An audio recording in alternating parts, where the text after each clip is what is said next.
Paper Mario is one of the few Nintendo 64 games I grew up with, but never owned as a child. I remember renting it and enjoying it a ton. Actually, I loved it so much that I stole the instruction manual. This is from Pennsylvania, more than 1,000 miles from where I live. Somebody stole this from a rental before me, ripped off 4 pages, drove it to Minnesota, and put it in a different rental case just for me to steal it again. Amazing. Really, I just like the map. I think Paper Mario is iconic for many reasons. Its art style, the writing, combat. As we'll explore, it's a blend of so many ideas that, at the time, were new or underdeveloped, and what resulted was one of Nintendo's greatest games ever.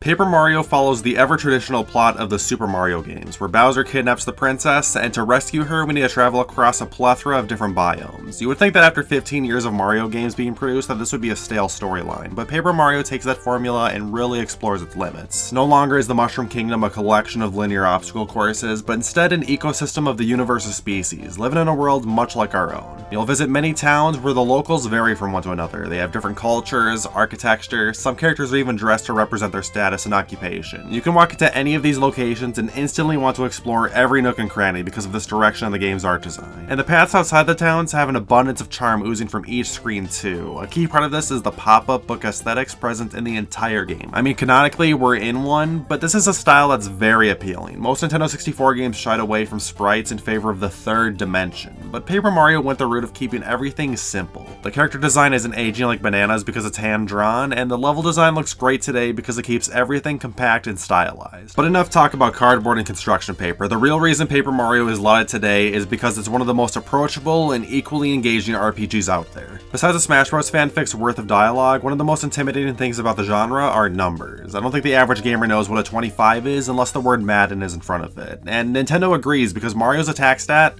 is 1. Hey, it gets the job done, and because of it, players can more easily plan their strategies in battle. But if it were that straightforward, this game would get boring very quickly, which is where the next great hallmark of Paper Mario comes in: the action command. After the prologue, every attack in the game has the opportunity to increase its strength by completing a specific action. Tap A right before landing on a target to jump again, hold the joystick left until the big light flashes for a stronger hammer swing. Even when you're getting attacked, a well-timed button press reduces how much health you'll lose.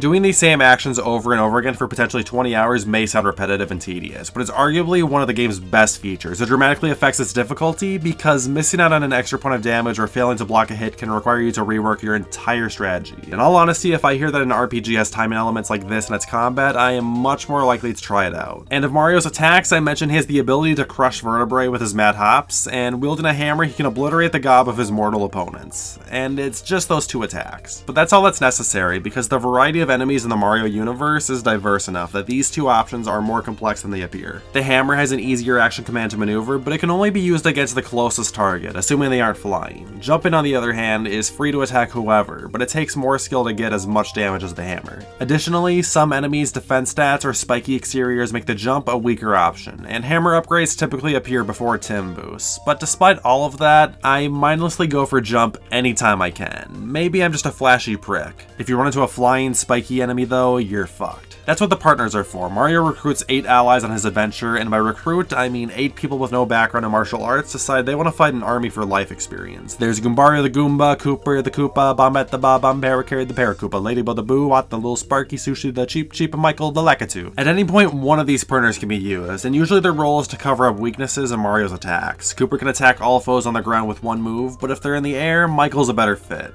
Looking to do a lot of damage to one aerial enemy, Ladybug has a powerful attack for that, but if the target has any defense, Watt's the way to go. Some characters also have support attacks that can raise Mario's evasion, or paralyze an enemy, but outside of Bow's attack that makes Mario invincible for a turn, these options are usually worthless. I'll say none of the characters aren't viable, but I typically switch between Goombario and Watt. Goombario has the Tattle ability, which reveals an enemy or boss's health bar, and his attacks get the job done due to how similar he plays to Mario. As I said before, Watt can hurt aerial enemies, and for some reason she ignores her target's defense stats, so in late game you'd be stupid not to use her. Mario can attack enemies in ways the partners can too, but before I can get into how, let's talk about leveling up. Like many RPGs, Mario gains experience from winning battles, and after a certain amount of experience is gained, he levels up. But this is another element the game has reinvented. Normally you have to gain more experience the stronger you become, but instead every level up requires the same amount, and what changes is that as Mario gets stronger, weaker enemies reward less experience. I think this approach works much better because earning 1 or even 0 star points after a battle is a much easier indicator to understand that you're properly leveled than losing to a boss, which has many more variables to consider. When it is time to level up, another feature that makes Paper Mario special is granted to the player. Instead of Mario stats all increasing, only one will. The options are to increase his health by 5 points,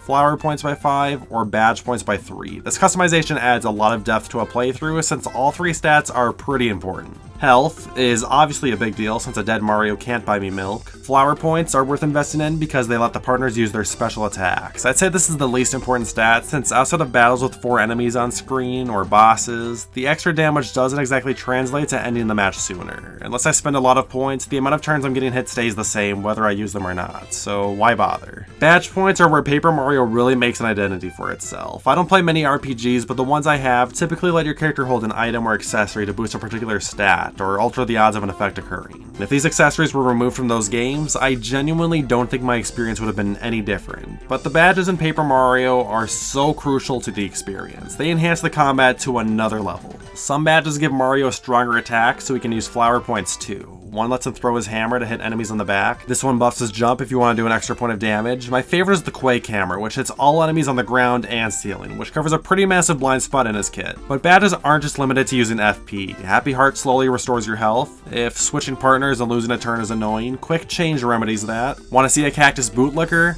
Spike Shield. These particular badges are where everyone's playthroughs vary the most because of what bonuses they value. Maxed out your health and want some more? HP Plus. Love using flower points? Flower Saver makes them cheaper. Hate Goombario? Peekaboo! I personally went with these badges that increases Mario's attack and defense stats by 1, which costs a lot of badge points to use, and the attack buffs could be argued as useless in most situations, but that just goes to show how versatile these are to the experience. And there's also badges that work in the overworld. These are more important for completionists. I Spy reveals when star pieces are nearby, which is an uncommon currency. Bump Attack strikes enemies with the wrath of God's will for even thinking about approaching you while backtracking old levels. They even made one that lets you clip out of bounds. You've got mail. So let's get into the actual story. High in the heavens is the Star Rod, a wand that can grant any wish the user requests, which is guarded by the Star Spirits. And you know who wants that power?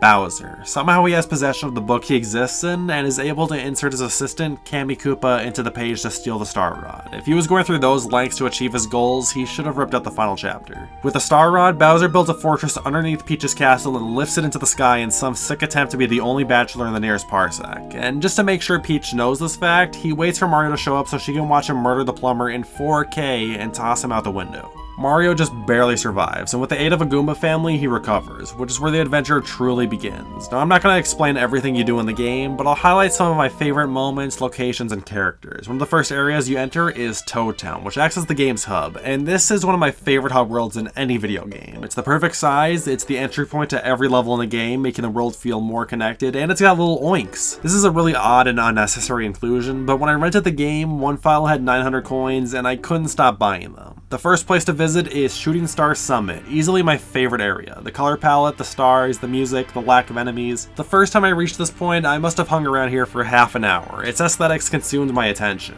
And in the story, this is the location where Mario learns he needs to save the 7 Star Spirits who have been captured by Bowser. With their help, the Star Rod can be nullified. The first one to rescue is Eldstar in the Grasslands, who is being guarded by the Koopa Bros. If you weren't sure what type of game this is supposed to be yet, surely a Teenage Mutant Ninja Turtles knockoff will. I never cared for the Ninja Turtles myself, and what I do have to say is not good. But this quartet is a fun, cocky bunch, and their boss fight is one of the most iconic in the game. Considering the original Super Mario Bros. Includes a lot of fake Bowsers, this fight feels so in place, yet so out of left field. My favorite detail is the framed photo of Peach inside. And with the defeat of the Koopa Bros, Eldstar is free, and this opens up another new mechanic in the combat. Star Power. Each Star Spirit gives Mario a special attack that uses this meter. The first one we unlock is Refresh, which barely recovers Mario stats. And not gonna lie, this might be the best one. There's a lot of situations where a single enemy will be left to defeat, and their attack is so low that you can stall their untimely homicide by healing up in front of them. It's also more effective than using items, which are typically situational and non-recyclable. Refresh is also better than the other specials because the other specials suck. Most of them affect enemies like putting them to sleep, lowering their attack power, immobilizing them, or even sending them to the Shadow Realm. Sure, they have benefits, but compared to the last two specials which heal 20 HP or do 7 damage on all targets, I'm never motivated to use them. The next chapter takes us to the desert, which is where my rental playthrough ended. While it's not breathtaking, I get a lot of nostalgia walking around here, and Dry Outpost contains a pretty cool addendum for the combat.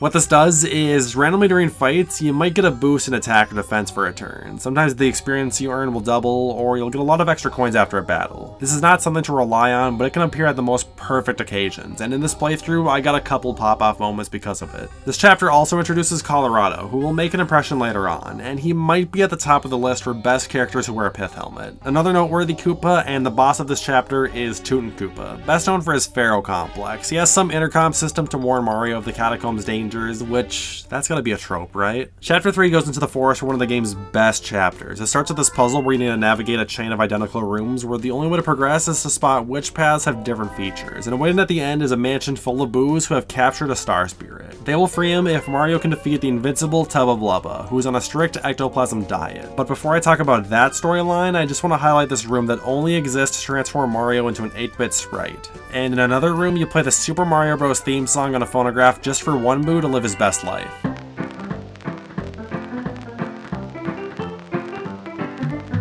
After gaining the Boo's trust, we need to infiltrate Tubba Blubba's castle, which is full of Clubbas, one of my favorite Mario enemies besides Boo. At one point during my forum browsing days, I made a Clubba profile pic, and it's one of my favorite edits. Shout out to Paint Daubs! As you reach the top of the castle, you come face to face with Tubba Blubba, who decides to take a nap, so it's the perfect time to quietly, and I mean quietly, search his room for the key to the windmill outside. Alright, Paper Mario writers, you got me to laugh, and the following scene is amazing. Tubba Blubba wakes up and chases us down the castle by destroying it. The accompanying music nails the fearful energy of the moment. It says, "You are going to be chafing in 4 to 10 seconds," and the secret to Tubba Blubba's invincibility is very unnerving. It turns out the ticket to immortality is being heartless. Looks like I'll be the world's oldest virgin someday. But in all seriousness, the implications of this are pretty fascinating to think about, and it makes Tubba Blubba another memorable boss. The next chapter changes things up by taking place inside a toy box. Whenever games stick an oddball location like this for a level or world, I'm always excited to explore it, since the design is no longer limited with realism. The toy box is full of Shy Guys, and I wish these guys did a bit more than steal stuff and scream. They get some unique animations in battle, but I wish this would have translated in the levels more than what we got. Instead, we have Gourmet Guy, who really likes cake.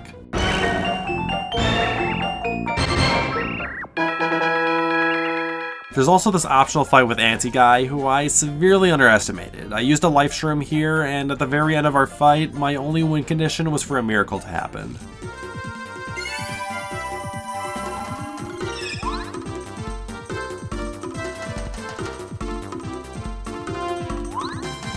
Let's fucking go! Yes, sir! And then the boss is General Guy. He's alright. Again, I just wish the Shy Guys did all this cockamamie in the overworld. In Chapter 5, we join Colorado to explore Lava Lava Island. Where to start with Colorado? Well, he keeps calling this whale a tuna. At one point you go inside the tuna to fight a mini-boss, and thank God the game made a Dr. Mario joke. The island is full of Yoshis, and as you should know by now, I loved Yoshi way too much as a kid. Half the levels take place on the island, but the Colorado half is in the volcano. This guy is headstrong and will do everything in his power to almost die at every possible opportunity, all for some unknown treasure.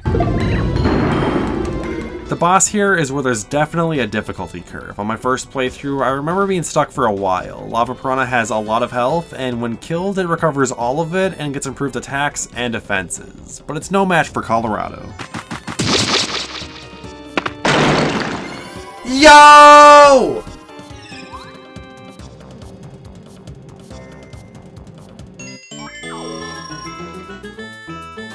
The star spirit we save is Miss Star, and I just have a quick question about her design.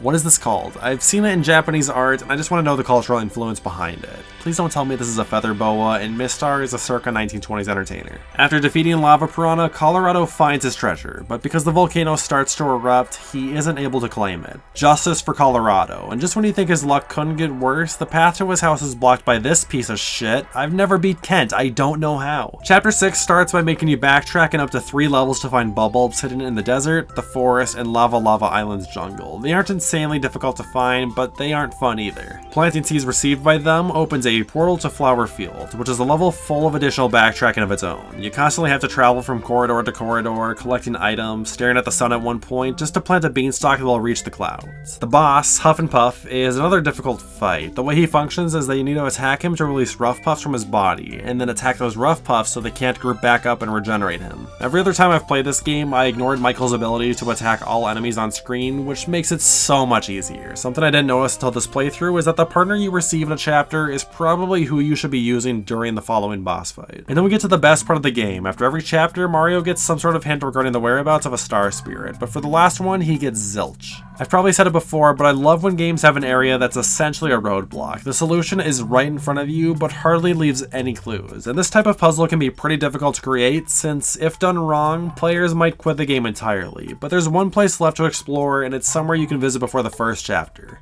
The sewers. Perhaps the Paper Mario interpretation of the underground levels, the sewers are the only place the game wants you to explore multiple times. Anytime Mario upgrades his J's or the mallet, a path opens up with some goodies to unlock, but in the darkest depths is a pipe leading to Shiver City.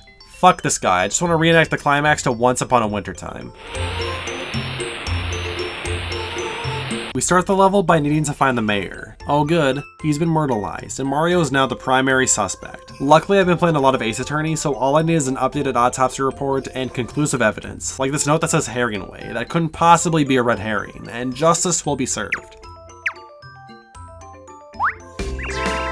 My favorite part about this is that, till the day she dies, Mrs. Mayor still thinks we're a criminal. Also in this chapter is the Crystal Palace, a fantastic dungeon with mirrors and duplication being its core theme. And in some instances, multiple copies of your partners appear, and I like to think Mario doesn't know who the real one is, because what does Bombat really provide? The final occurrence of this gag uses 5 entirely different characters, including Luigi, who I haven't talked about yet. They did him so dirty. For the entire adventure, Luigi has to sit at home and wait. You can visit him from Toad Town, and when he meets Goombario, I swear that guy looked in the mirror and cried for at least 2 hours. We can even break into his secret diary room and learn he hates ghosts. Boy, have I got some bad news. Chapter 7's boss is the Crystal King. Really easy fight, I've never lost to him, and with his death, the final Star Spirit is free, which means we can now counter the Star Rod, beat Bowser, save Peach, and get some fucking cake. So with the Star Spirits rescued, a path to Starhaven appears, and from there we can fly to Bowser's castle. But before I get into the final chapter, let's change perspectives. Every time a Star Spirit has been freed, the game checks in on Peach while she's held hostage, and a lot of the time you get to play as the princess. I'll admit the gameplay here can be a drag, but there's a lot of fun moments in these segments, like digging into Bowser's diary. At one point you walk into a room and this guy's here. It's great, Peach busts out the Easy Bake. Crack the egg into the bowl.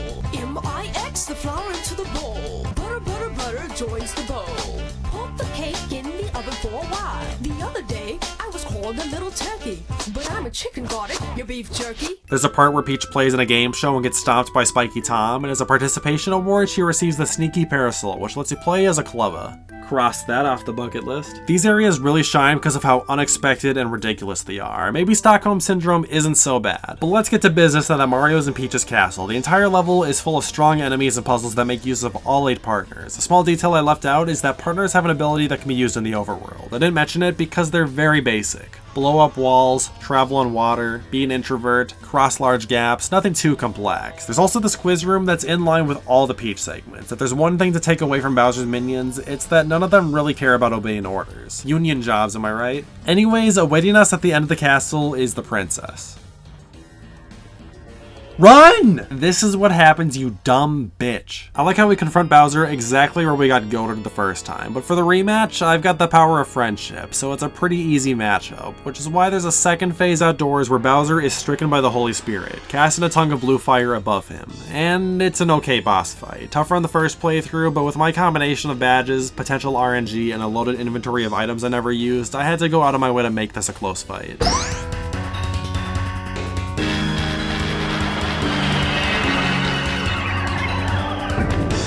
And that's the end of the game. Peach's castle is returned to Toad Town, and the Star Rod is reunited with the Star Spirits. To celebrate, the princess hosts a party, much like at the beginning of the game, and a parade commences during the credits. I think I've made it clear that I really enjoyed Paper Mario. It's an RPG that breaks many of the genre's established rules, and the result is a surprisingly engaging combat system. And besides that, the game is full of charm and personality with its colorful cast of characters and comical writing. There's a reason the earliest Paper Mario games have reached a cult classic status, and that's because it succeeds in everything it sets out to do. Like a good book, it is thoroughly amusing. Thanks for watching the video, I hope you enjoyed it. Feel free to leave a like as well if the channel grow, and subscribe to get updates on my uploads as soon as they happen. But until then, I will see you all next time.